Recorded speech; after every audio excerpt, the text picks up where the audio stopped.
I'm 78 years old and I do not wish my experience in a nursing home on any older adult like me. If I had known then what I know now, I would have fought harder to find another way, but I didn't know, and that's why I'm here today to tell you the truth that no one talks about. When I first made the decision to move into a nursing home, I thought I was doing the right thing. My family told me it would be easier, safer, that I'd have people around me to take care of my needs, that wouldn't be a burden, and at first it seemed fine, but soon reality set in, and the reality was nothing like what I had imagined. The truth is, moving into a nursing home is one of the most life-changing decisions an older adult can make, and for many of us it's not a change for the better, it's a slow realization that you are no longer in control of your life, that your world is getting smaller, and that the freedom you once took for granted is slipping away. I want to share my story with you, not to scare you but to prepare you, because if you or a loved one is considering this decision, you need to hear the whole truth, the truth that nobody tells you until it's too late. In this video I'm going to share 6 hard truths about nursing homes that I learned the hard way. These are things I wish someone had told me before I signed the papers, packed my bags and left my home behind. I'm not here to say that nursing homes are all bad. Some people find comfort in them, but I am here to say that too many older adults enter these places without knowing the full picture, and too many regret it when it's too late to turn back. Maybe you're watching this because you're thinking about moving into a nursing home, or maybe a family member is gently pushing you in that direction, telling you it's the best thing for you, or perhaps you have an elderly parent and you're wondering if this is the right step for them. No matter what brought you here, I want you to stay with me, because in the next hour I will share insights that could change the way you think about aging, independence, and the choices ahead of you. We're going to talk about 6 painful but necessary truths, things like losing your independence, financial burdens, emotional isolation, and what really happens behind the doors of some nursing homes. These are things that the brochures won't tell you, things that social workers won't emphasize, and things that even well-meaning family members might not fully understand. By the end of this video you'll have a clear picture of what to expect, and more importantly, how to make the best decision for your future. So grab a cup of tea, get comfortable, and let's have an honest conversation. And if any part of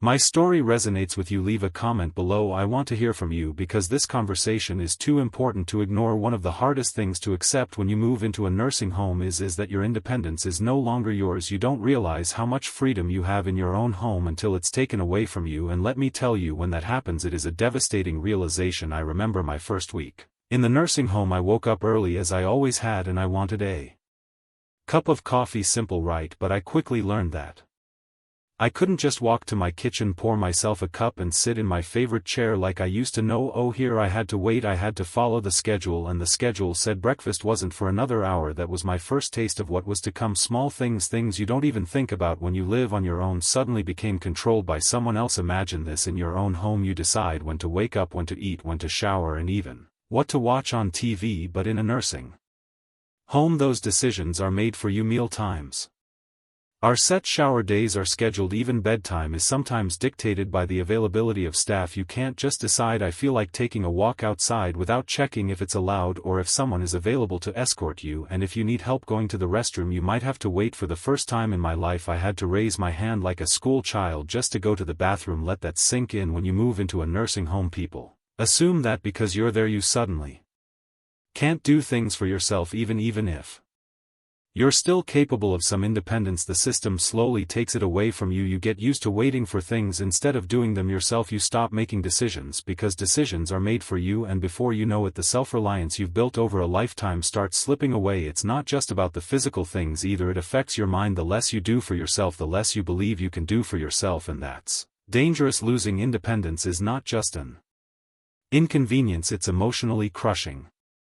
It makes you feel powerless, like a burden, and that's the worst part. This feeling that you are no longer in control of your own life, that the choices you make don't really matter anymore. I've seen it happen to so many people around me. They come in strong-willed, determined to maintain some sense of self, but over time they shrink. They stop asking for things, they stop speaking up, because what's the point if you can't make even the smallest decision about your own life? What do you have left now? Don't get me wrong, some people do need help, and nursing homes can provide that, but there's a difference between getting help and being controlled. The problem is nursing homes are structured in a way that doesn't always allow for flexibility. They have routines to manage dozens, sometimes hundreds of residents, so even if you're capable of making your own choices, you're forced into a system that doesn't prioritize individuality. Let me tell you about a woman I met named Margaret. She was 82, sharp as a tack and still full of life when she Moved and she loved to paint in her own home. She used to spend hours each day at her easel lost in the colors and the brush strokes, but in the nursing home there was no space for her art. The activity schedule had designated times for crafts, but it wasn't what she wanted to do, and slowly she painted less and less. Within 6 months she had given up entirely. Margaret didn't stop painting because she lost interest, she stopped because she lost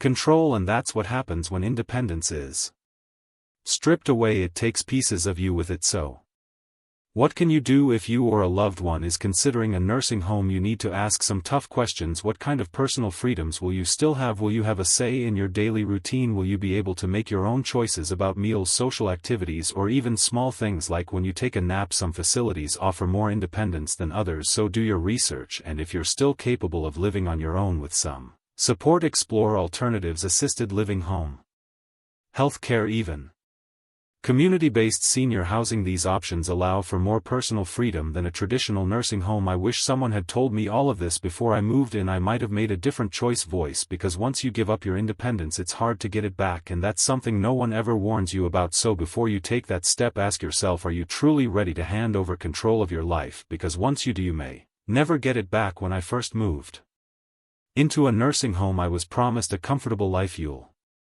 have everything you need, they said. No more stress, no more worrying about daily chores, and at first I believed them, but what I didn't realize was that the things they called stress were actually the things that made life meaningful. No one told me that my quality of life would decline, that I'd feel less like a person and more like a patient, that my days would become repetitive, empty, and at times unbearably lonely. But that's exactly what happened. How quality of life changes after moving into a nursing home. One, the routine becomes monotonous. In your own home, life has varied. You wake up and decide what you want to do. Maybe you run errands, visit friends, cook your favorite meal, or spend an afternoon in the garden. But in a nursing home every single day looks the same. Wake up at the same time, eat at the same time, take medications at the same time. Activities, if there are any, are scheduled. It feels less like living and more like being on an assembly line. Even conversations become repetitive because everyone around you is going through the same thing. Days blend into each other until you start losing track of time. And here's the sad part, many residents stop looking forward to tomorrow because tomorrow is just another version of today. Number 2, lack of meaningful activities. When I first moved in I thought I'd have time to enjoy hobbies, learn new things, and stay mentally engaged, but in most nursing homes activities are limited, generic, and often geared toward keeping residents occupied rather than truly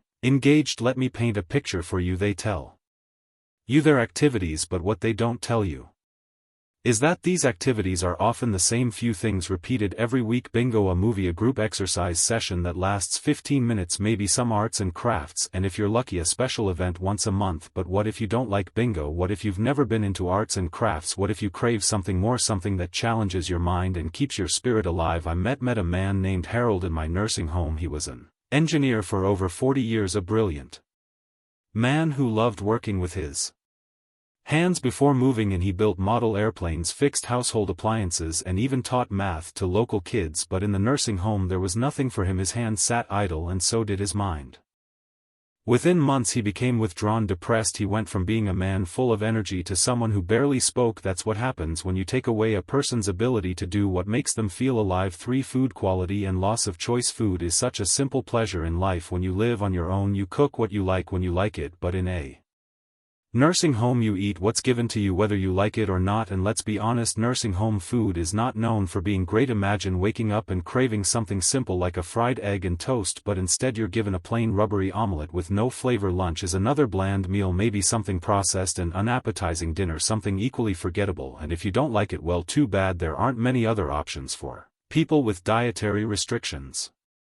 It's even worse, some meals are over-processed to meet health guidelines, but they completely strip away the joy of eating and forget about getting something special unless a family member brings it to you. I've seen residents once full of life stop eating because they just don't enjoy meals anymore, and when food stops being enjoyable, life starts to lose one of its simple pleasures. Number 4, lack of social connection and loneliness. You would think that being in a place full of people would mean never feeling lonely, but let me tell you something: loneliness in a nursing home is different. It's not about being physically alone, it's about feeling unseen, unheard and forgotten. Yes, there are people around, but real conversations, they become rare. Staff members are often too busy to stop and chat for more than a minute. Other residents may not have the energy to engage, and family members, they visit less and less over time. I remember a woman named Dorothy. Her family used to visit every Sunday. At first they stayed for hours, talking, laughing, bringing her small treats.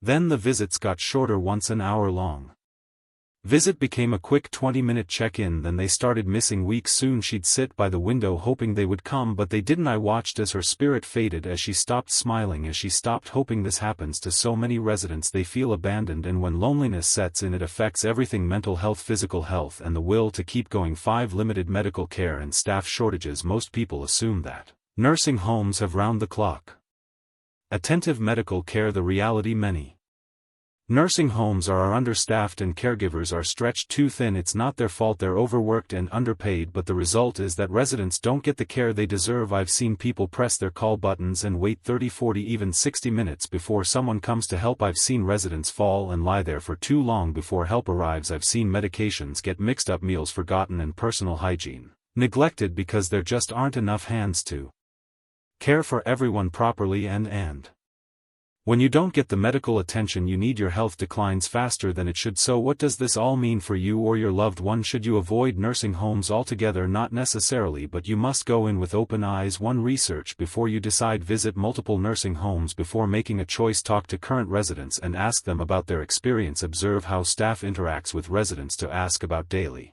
life. What activities are available and how often can residents make personal choices about their routines? How often do staff members check on residents? 3. Consider alternatives. If you or your loved one is still somewhat independent, look into assisted living or in-home care. Explore senior co-housing or live-in family arrangements. At the end of the day, quality of life matters more than anything, and the biggest mistake you can make is assuming that just because a place looks nice on the outside it will feel like home on the inside, because home isn't just a place, it's freedom, joy, purpose and dignity. And if a nursing home can't offer you that, then you need to think twice before making that choice. If you think nursing homes are expensive, you're right. If you think they'll only take a small portion of your savings, think again. And if you assume that Medicare or insurance will cover everything, well, that's the biggest mistake of all. I didn't fully understand what I was getting into when I moved into a nursing home. Like many people, I thought my years of savings, my pension and my insurance would take care of me, but the reality: within months I watched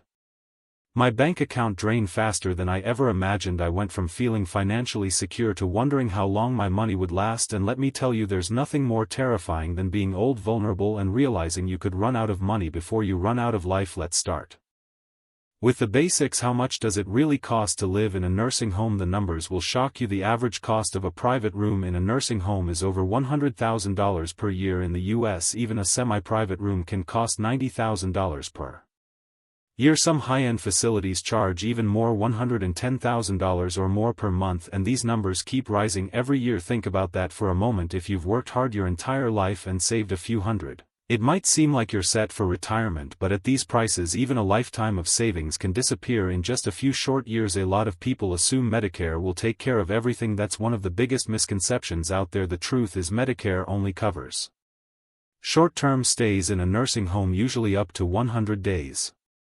After a hospital stay, after that you're on your own. Private insurance might help, but most standard health insurance plans don't cover long-term nursing home care. And if you don't have long-term care insurance, something most people don't even think about until it's too late, you'll be paying out of pocket. That means unless you qualify for Medicaid, which is for people with very low income and assets, you'll be draining your personal savings just to stay in a place that honestly might not even be your first choice. And here's where it gets even worse. Even if you think you can afford the monthly cost of a nursing home, there are hidden fees they don't always tell you about. Upfront basic care might be covered in your monthly fee, but extra services cost more. Need help with grooming? That might be an extra charge. Special dietary needs, another fee. Want personal assistance beyond the bare minimum? That's more money. Medication management often comes with additional fees. If you need regular medications, nursing homes may charge extra just for handling your prescriptions, doctor visits, and Specialized medical care often costs extra. Just because you're in a nursing home doesn't mean all your medical needs are included in the price. Some treatments, therapies, and even emergency care could lead to separate bills. Laundry and personal care items might not be included. Some facilities charge extra for laundry services, haircuts, and even basic toiletries. These extra fees add up quickly, and before you know it, your monthly cost is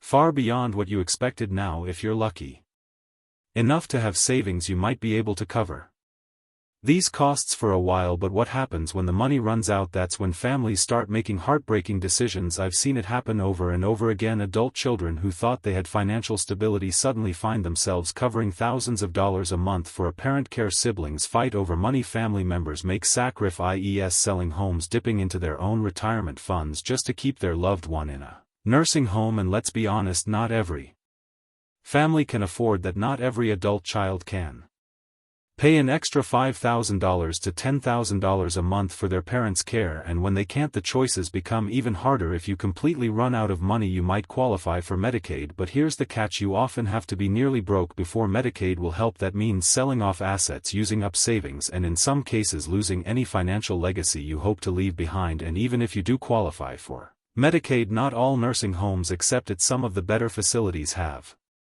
limited Medicaid beds, which means you might end up in a place with lower quality care, fewer resources, and more overcrowding. I've seen people who once lived comfortably end up in situations they never imagined, stuck in understaffed facilities, unable to get the care they truly need, all because they didn't realize how quickly their money would disappear. So what can you do if you're considering a nursing home, or if you have an aging loved one? Here are a few things you need to think about right now before it's too late. 1.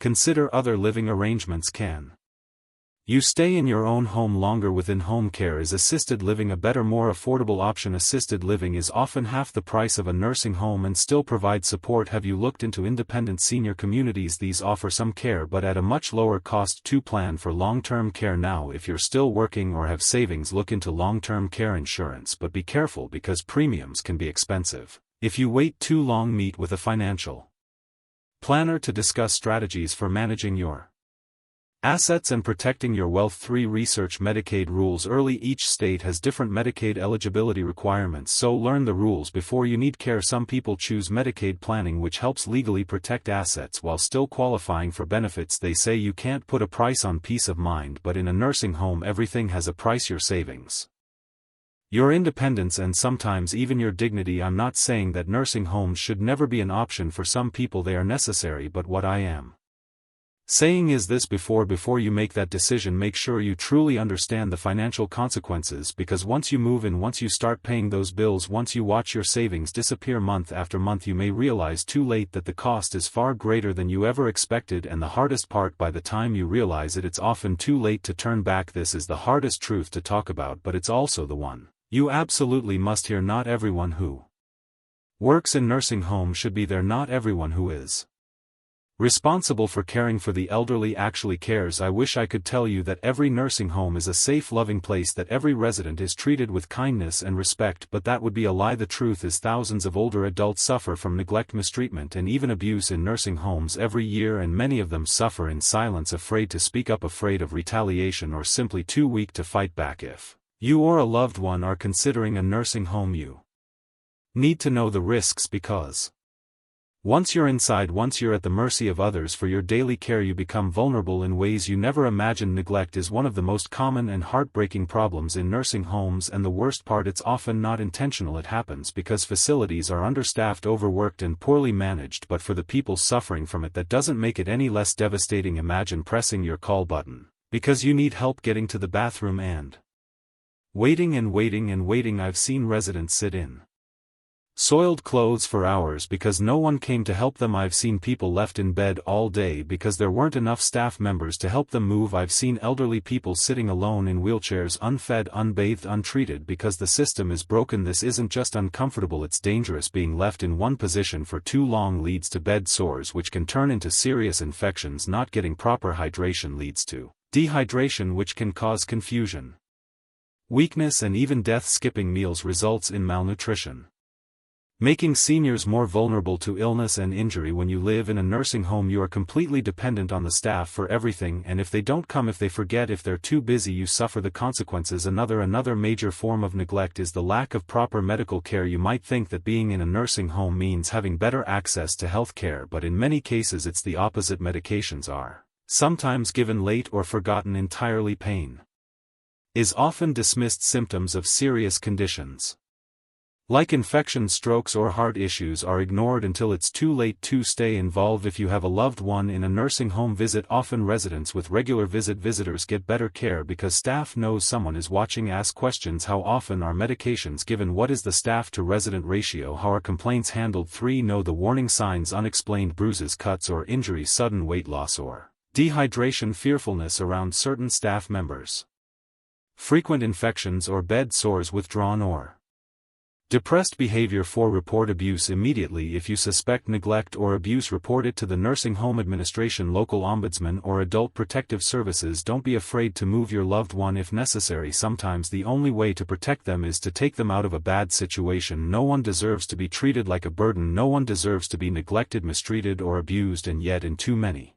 nursing homes that's exactly what happens. If you take one thing from this video, let it be this: never assume that a nursing home is safe just because it looks nice or has a good reputation. Ask questions, stay involved, speak up, because once you're inside, once you've given up your independence, your safety depends entirely on the people around you, and that is a risk you need to think about carefully. I never thought I would feel this lonely when I moved into a nursing home. I expected companionship. I imagined sitting with other residents, sharing stories, laughing, making new friends, but the reality, it was nothing like that. That instead of feeling connected, I felt invisible. Instead of making new friends, I watched people around me disappear into their own world, some too frail to talk, others too lost in their own sadness. Days passed in silence. Loneliness crept in like a shadow, and no matter how hard I tried to fight it, it never really left. If you think a nursing home will be a place of community and social connection, I need to tell you the truth: it can be one of the loneliest places in the world. The isolation doesn't happen all at once, it starts subtly creeping in little by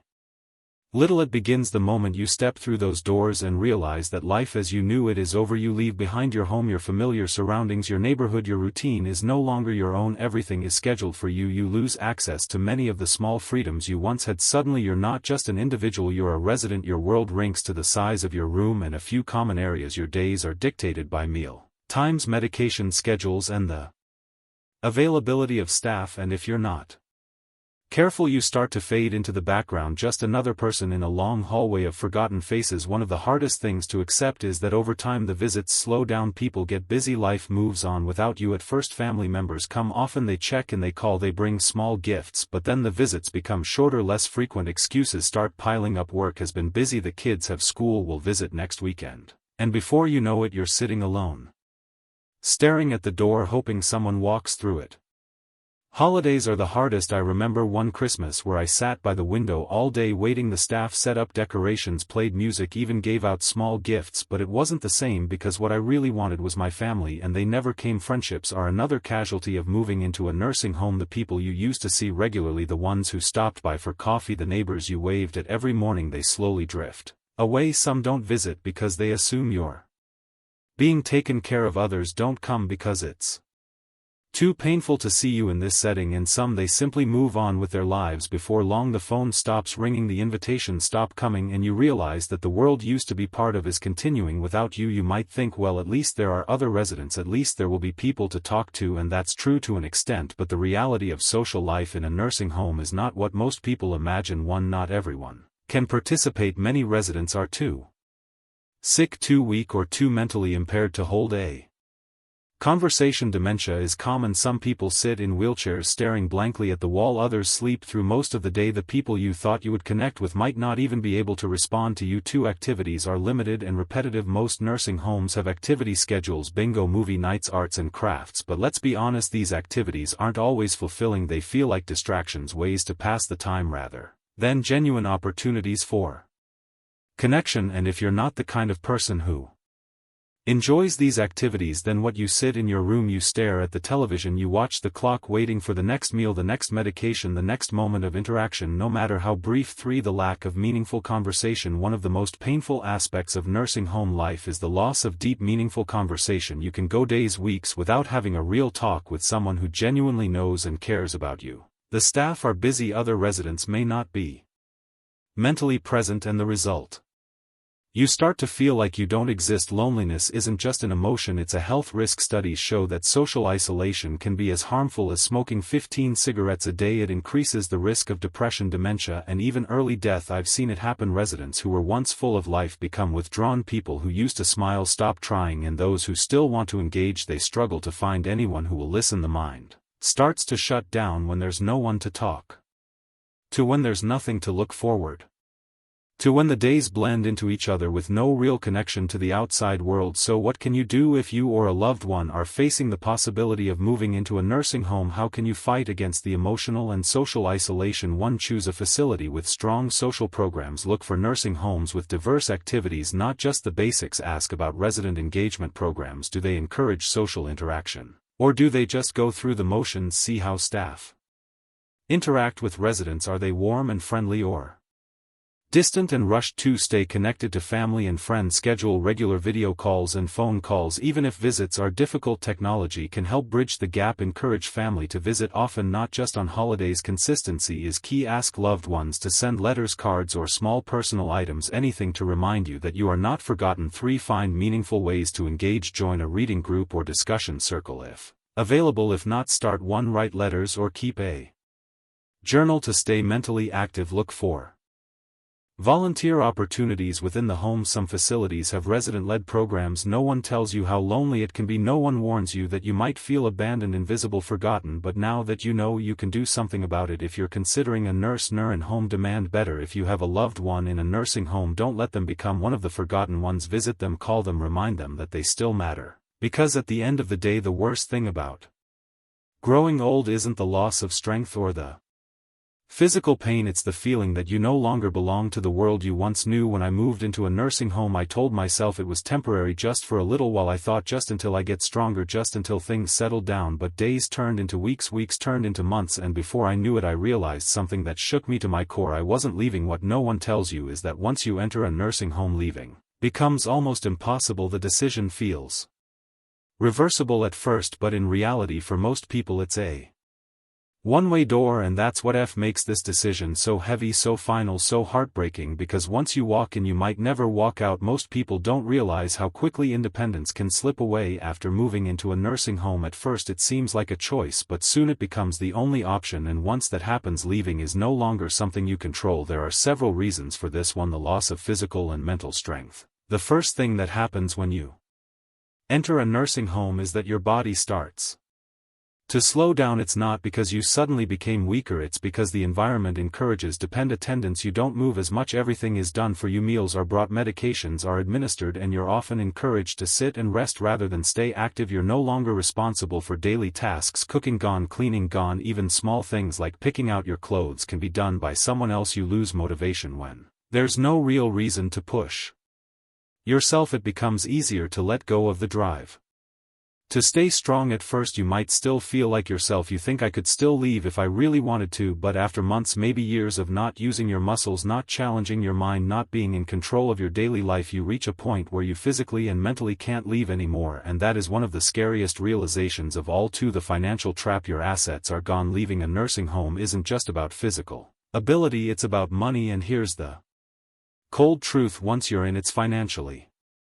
devastating to get out. Your home one is often sold. Many people sell their homes to cover the cost of long-term care. Once your house is gone, where would you go? Savings are drained. Nursing home care can cost thousands of dollars per month. Within a few years, even a lifetime of savings can be wiped out. Medicaid rules make leaving things difficult. If you rely on Medicaid, moving out means you need to find another way to pay for housing, medical care, and daily expenses, all on your own. Many people don't realize that by the time they want to leave, they Don't have the financial means to do so. There's nowhere to go, no money left, no options. 3. The legal and administrative roadblocks. Even if you have the willpower and the money to leave, there are still legal and administrative obstacles in your way. Family members might not agree. Some families prefer their loved ones to stay in a facility where they believe they'll be safe. Convincing them otherwise can be a battle. Medical staff may discourage discharge. Many nursing homes will argue that a resident is too vulnerable to live independently. They may require proof that you have caregivers, a suitable living environment, or a doctor's approval before allowing discharge. You might lose access to medical care. Some residents need ongoing medical treatment that is easier to access within a facility. Moving out can make that care harder to arrange. What started as a temporary decision suddenly feels permanent. It's like being caught in a system that doesn't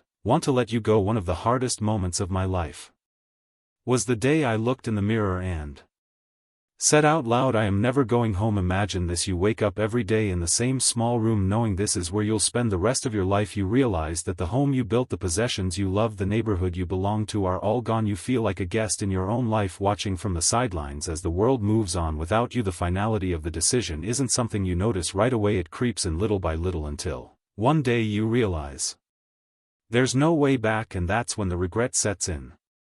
So what can you do if you or a loved one are considering a nursing home? How do you make sure that the decision doesn't become permanent unless it truly needs to be one? Explore alternatives before calm. Look into home care options. There are in-home care services that allow people to stay in their homes longer. Consider assisted living instead of a nursing home. Assisted living offers more independence and flexibility. Ask about short-term rehabilitation programs. If you only need care for a short time, choose a facility that focuses on recovery rather than long-term placement. Number 2. Maintain your strength and independence. Stay physically active. Even small movements and light exercise can keep you from losing mobility. Participate in activities that challenge your mind. Reading, puzzles, and socializing help keep your cognitive ability sharp. Advocate for yourself. Make sure your voice is heard when it comes to your level of care and independence. 3. Keep your options open. Don't rush into selling your home. If possible, consider renting it out instead of selling it outright. Talk to a financial advisor before making a decision. Understanding the financial impact of moving into a nursing home can help prevent irreversible choices. Make a plan for leaving before you even move in. If your goal is to return home eventually, set clear steps to make it possible. Now here's where my life turned around for good. So one day, as I sat alone in my room watching the rain drizzle down the small window in